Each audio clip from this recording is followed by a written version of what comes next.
will knead the dough. For this, here I have 2 cups of whole wheat flour. To this, I'll add half teaspoon of salt. And now I'll add little water at a time and knead a soft and smooth dough. Here I have used almost 1 cup of water to knead the dough. Now I'll take some oil in my hands and smoothen the dough a little bit more. I'll cover the dough and keep it aside and let it rest for 15 to 20 minutes. And now let's make mixture for stuffing. For this, here I have some grated mozzarella cheese which is at room temperature. To this, I'll add some chopped bell peppers, chopped onions, some corns which are microwaved for 20 seconds, some chopped olives, salt, and some Italian seasoning. And now I'll mix everything. Stuffing is ready. I'll keep it aside. And now let's make parathas. For this, I'll take some dough which we prepared earlier and roll it and dip it in dry flour. And gently roll it to a big circle.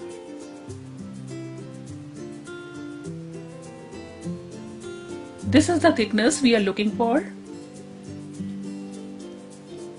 Now I'll take some pizza sauce and apply it all over the rolled chapati.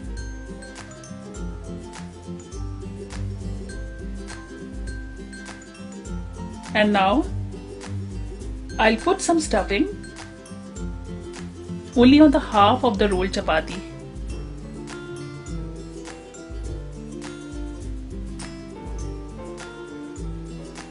And spread it evenly, leaving the sides.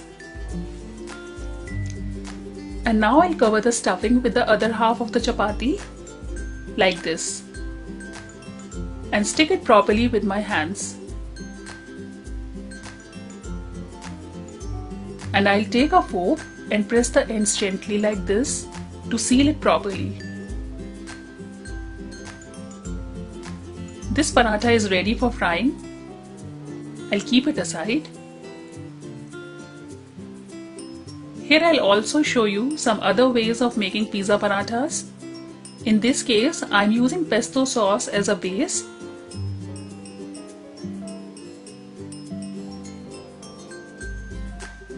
Add some cheese stuffing at the center.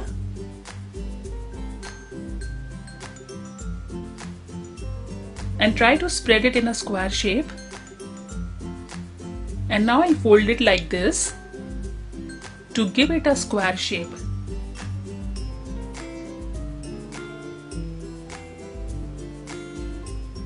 I'll press it gently with my hands so that everything sticks together.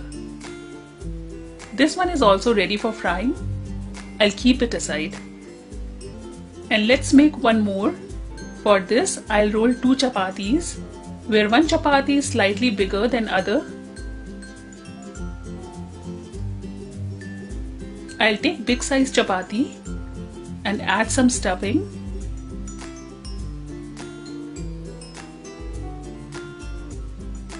And spread it evenly, leaving the sides. I'll put the smaller chapati on the top of the stuffing and stick it a little bit. And gently fold the chapati like this. And now I'll take a fork and gently press the chapati at the rim. This paratha is also ready. I'll keep this also aside. Now let's switch to the stove and fry these parathas. I'll put the paratha on the medium hot pan and cook till it gets brown spots from down. Turn it over and apply some oil and gently press it. Turn it over again and apply some oil on other side too. Cook and press paratha gently especially towards the ends to make sure it is fully cooked. Paratha looks ready to me. I'll take it out. In the same way, I'll cook other parathas too. You can serve these delicious cheesy parathas with ketchup